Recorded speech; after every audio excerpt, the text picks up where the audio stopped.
Well, I know it's been a month, but Happy New Year. I get it. Some of y'all listening to right now are saying to yourselves, Rafine, or Donnie, or Yoku, if you knew me back then, what took you so long? To be honest, this hasn't been my year so far. I've only had a few blessings. Little tidbits of things that I tried to possessively consider a blessing to some extent. Over the past 30 days, I've acquired a sinus and a ear infection. I acquired. One of my relatives got COVID. My mother's health gotten worse to her physicality to the point that now she's having physical points of physical therapy. I'm still single. One of my closest friends is become distant with me. I'm still alone. I'm dealing with trouble with booking because of some people.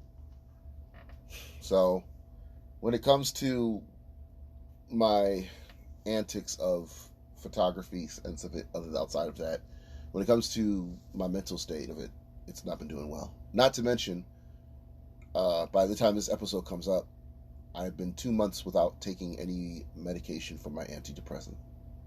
And that pretty much takes a toll on me. Now, as I like to state to many people, suicide hotlines are always there, if in case to the point that you need to talk to somebody. However, I am in a mental state that I fortunately don't have to deal with that. But I have to deal with the aftermath of other stuff emotionally. And it's more of the, do you know how, you ever had those moments where you just feel emotionally drained? You don't want to do anything. Excuse me. You don't want to do anything. You don't want to say anything. But it's not like you want to kill yourself. You just feel exhausted to want to do anything. That's literally what I'm feeling today. That's literally how I felt the last few days. Between January and February. Now, technically I was going to do this episode about the name change of the podcast, the name change of my name, no longer going by Yoku. That was the original objective for this episode of this podcast, but I now feel like I need to be more directive about my thoughts.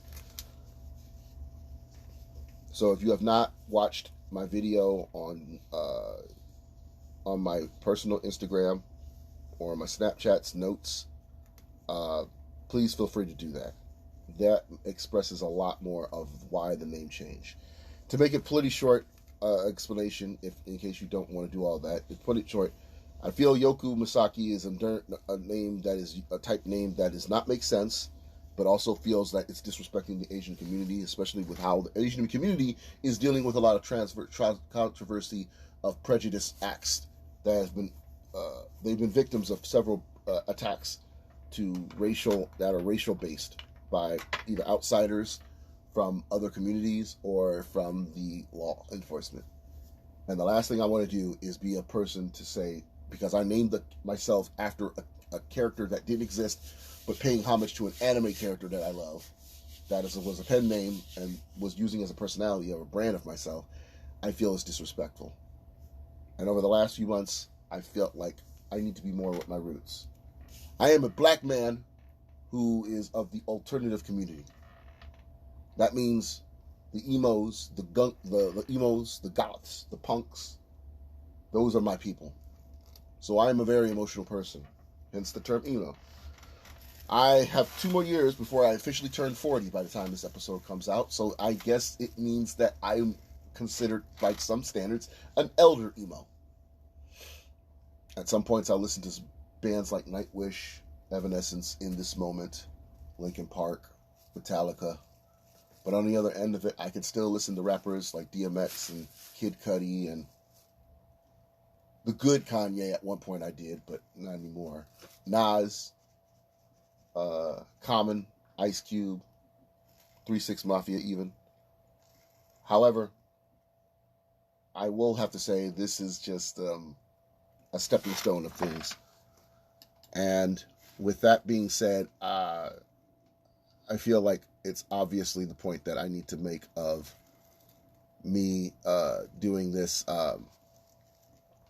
podcasting of my mental state. So if you have not watched part 1, my chapter 1 of my mental state, please listen to that. My thoughts, chapter 1, mental health. If you have not listened to that episode on this podcast, please do so. Now, the material that's going to be on this podcast is going to be a little bit different. While I am still going to talk about the things that I'm interested in the world of the nerd culture, the things that I enjoy, the shows that I watch, the movies I watch, the games I play, the music that I listen to, the anime and the fashion statements and the cosplays and the interviews with models and cosplayers and friends of mine, hopefully. Those things will not change. However, the only thing that will be added now is my open speaking truth on mental health, my community, whether it's the goth, emo sense of it, my mental health community, or my racial community. I still will try to keep less politics out of it, because that's the one thing I do not want to press on. So if the so-and-so says this, go watch it on CNBC or C-SPAN. Don't expect to listen to it here. But if I hear a rapper talking about the fact that they support, like, Donald Trump, that'll be the only thing I address.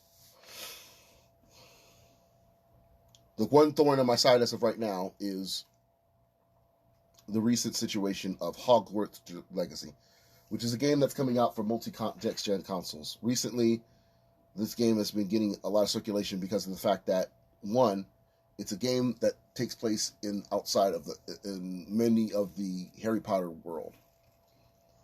However, it has been recently revealed a few years ago of the fact that J.K. Rowling, the creator and author of the Harry Potter franchise, has been very open about her beliefs in the TERF community, which is pretty much the community that is pretty much biased on same sexuality in relationships.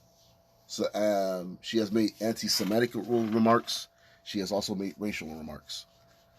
And because of that, many people who are either allies or indirectly of the community has protested in stipulation to not buy the game. Now, I'm going to put my 2 cents into it because how upset, how unstable, and how mentally exhausted I am. I feel that if you are buying this game, you're a racist and you're a homophobe. Doesn't matter how much you want to keep your childhood intact. I personally feel that. I'm sick of all these people. I'm even sick. I'm worse. As much as people are sick of this being a narrative of, oh, if you want to buy the game, you're homophobic. If you don't buy the game, you're not a supporter of Harry Potter. And there are more people. What I hate the most is the people who are defending this game's release and blaming the Deviants on being a part of it. Like, oh, if you don't buy this game, you're not paying money to the Deviants who helped put this game together. Those Deviants have already been paid. What's done is done. They don't have to support it still. They don't have to even be a part of the game promotion.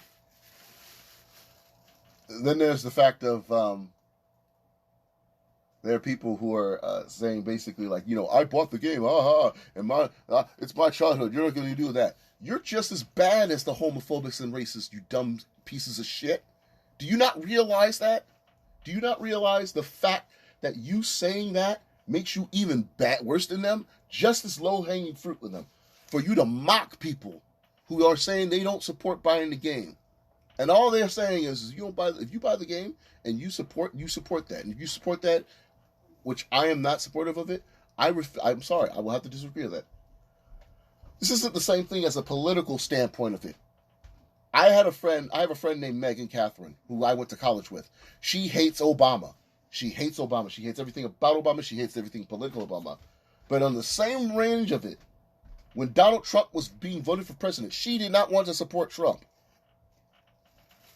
It's okay to have a political difference that isn't racially based.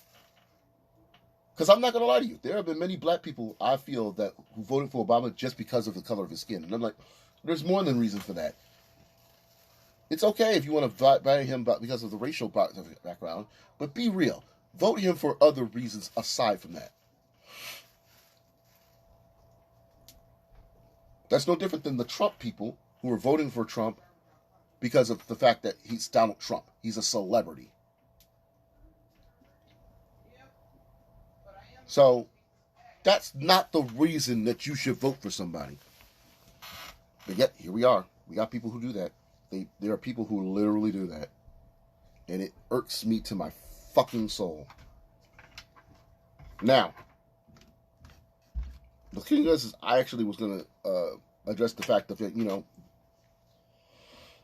if you want to buy the game, buy the game. Just don't tell me. That's how I looked at it. But then these people, these incest assholes who want to literally go out their way and say, I bought the game and no homosexual people are going to say anything about it, or I'm buying the game, you're not going to stop me in my childhood. And those people I've had to erase. There's a girl named Clara Brown who I was friends with and I was supportive of. In fact, we were going to work together. She wanted to do a costume with me. She wanted to support my costume and stuff. And now I can't work with her because she is one of those many idiots who posted the fact, hey, I bought the game and nothing about this homophobia is going to change me from buying this game and supporting J.K. Rowling. Well, congratulations, Clara. That just makes you a worthless piece of shit. These people have dealt with so much in their lives. Shootings, massacres, barred.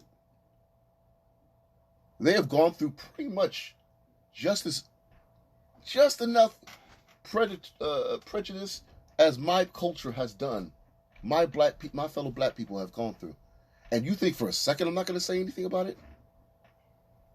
Hell no. It's bad enough that my own race in my community is toxic masculinity because of the fact that we are not open supportive to some extent to the gay community, especially the black gay community. If a lipstick black lesbian is in a love relationship with another lesbian, oh, we're fine with that.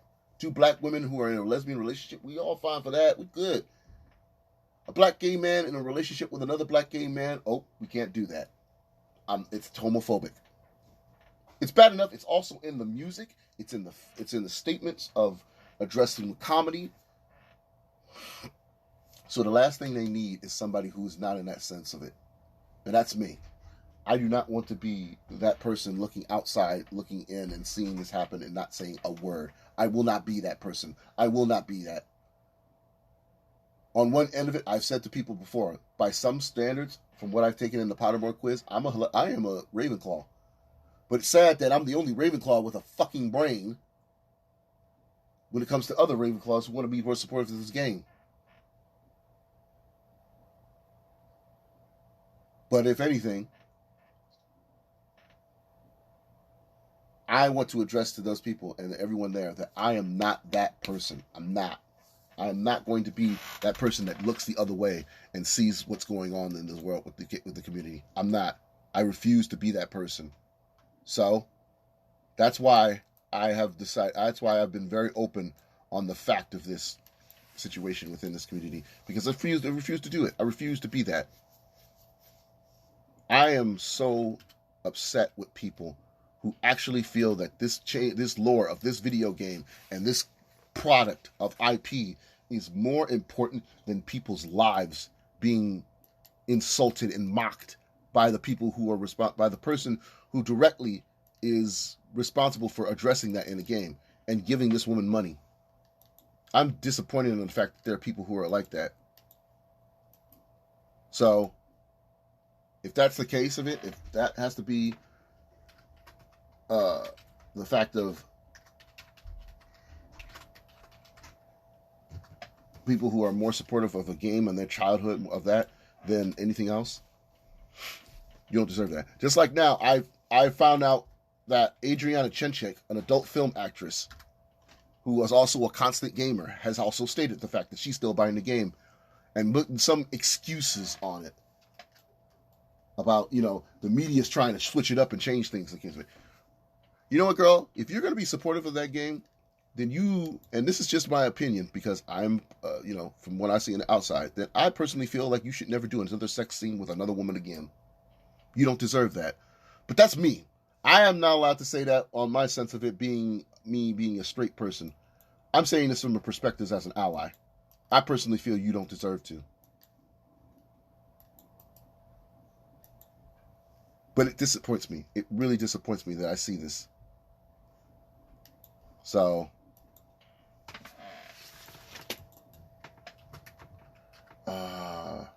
trying to think of what else I need to address on this case because I'm livid. Last weekend, I broke down and cried because my I was in a moment, I was listening to Robert Erskine's theme for Gunsmith Cats, which is an anime that I used to watch. That is hard to find, by the way. It's fucking hard to find that anime because only one company owns the rights to that game, that anime, and they had a limited release of the Blu-ray for it. So it's hard to find it. But I was listening to the theme because I found out that he has it on his Bandcamp. And no more than 20 seconds in the song, I break down and cried. Because the show takes place in Chicago. And I look at Chicago as a second home for me. My aunt, God rest her soul, rest in peace to my aunt, Godmother Daisy. She was so much an importance in my life. And when it came to the point that she was, when things happened to her, in the sense of my situation, it was just, with her, she was everything to me. When I needed somebody to talk to, when I needed somebody that I couldn't afford, when I couldn't have my mom with me, it was moments that I had her. She was my backbone of everything. And I hate that my situation with my mom and my dad's divorce was the last thing that was left of her, because it put a soil within my mom and dad's relationship before they ended.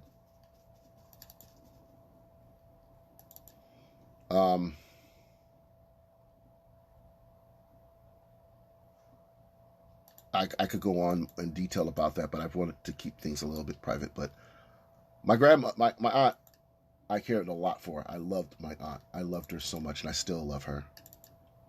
But at one point, there were moments where I wished that I could have had her talk to me and address things with me. But I miss her every day. And it got to a point that night I was overwhelmed with emotion. And because of that, it just took me to a point where I sat in my bathroom and I cried. And if you've seen my TikTok, you've probably seen the video. So at one point, my aunt said, I was listening to the music, and it got me to a point where I couldn't hold it in any longer. And it was just, I broke down hard, really hard. I love my aunt, and she's always been a soul for me that has been very supportive for me. And at moments I wish I could see her, that I can talk to her and reach out to her and ask her for advice. But she's not here. And that took it hard for me to realize, to accept that. So when it came to that night, all I could do was just talk and spoke online on that. So if you see the video and you're on my friends list, you probably you definitely witnessed it. So, and I apologize if that was a little uncomfortable for you, but honestly, that's what I had to deal with. On the same end of things, my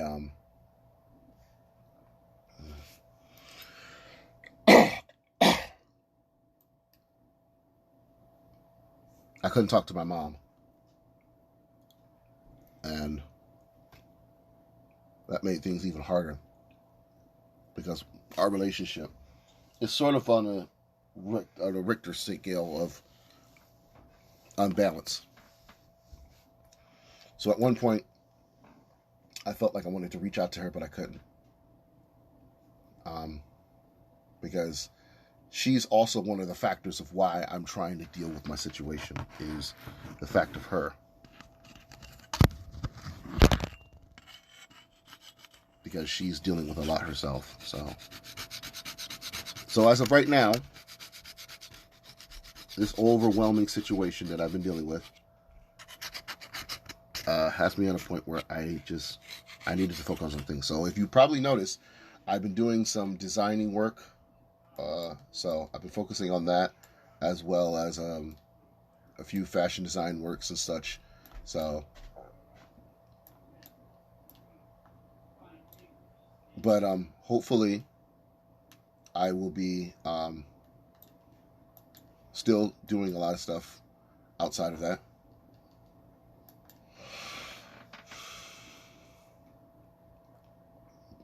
But at the same time, I hope people realize that, excuse me, jeez, my stomach. My mental health is more important. But back to my name change. It was also this whole thing that relates to all that is what made me decide that my name needs to change. And I wanted to change it to a name that was more directly expressive for who I am. So Donnie Black is who I am from now on. Now, Raffinay, I'm still going to be called to some personal level. But if you can't call me Raffinay, call me Donnie. But Yoku will no longer be the name that I use. I only know at least 3 people who will probably even consider still calling me Yoku because they're so used to me calling me Yoku. And they'll have to get used to it. But at the same time, I completely understand why they feel that it's just complicate things. But again, hopefully they'll understand that Yoku is no longer, Yoku is dead. The last remnants of Yoku will be on my Bandcamp and my DeviantArt, which I barely even get on anymore. But everything else is Donnie Black. Now, maybe in the future episode of podcast, I'll explain to you what I have in store with it. But as of right now, the only thing other than my social media is my podcast is pretty much the only thing that's changing much of it is my podcast name along with my social medias. So I hope you guys will understand why this change and the emotional much I'm going through. But I also hope that you all have a pretty good understanding of hopefully helping me through my situation as of right now. Because, again, I don't wish anyone to have to suffer through this as much as I am. But at the same time, it's really hard by myself. I don't like asking for sympathy. I don't. It's the one thing I try not to do all the time. But sometimes I know I have to remind myself I need the help as much as I can. So I only hope that many people understand on that, if anything.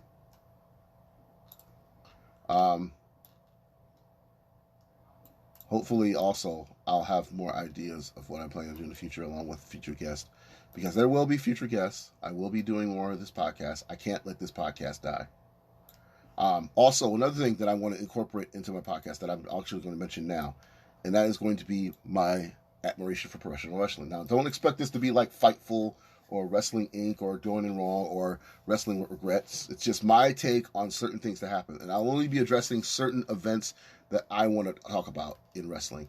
Whether it's certain events on Impact Wrestling, certain events on AEW. It's certain things, certain shows, certain events that I'll be discussing in professional wrestling. So I assure you, if there's an event that I don't feel comfortable wanting to report about, I will not bring it up. So don't expect me to do that. Because a lot of people are thinking, well, if he's going to do wrestling, he's going to have to talk about certain this and this and this and this. Sometimes I don't want to. Sometimes I don't have to. Freedom of speech, y'all.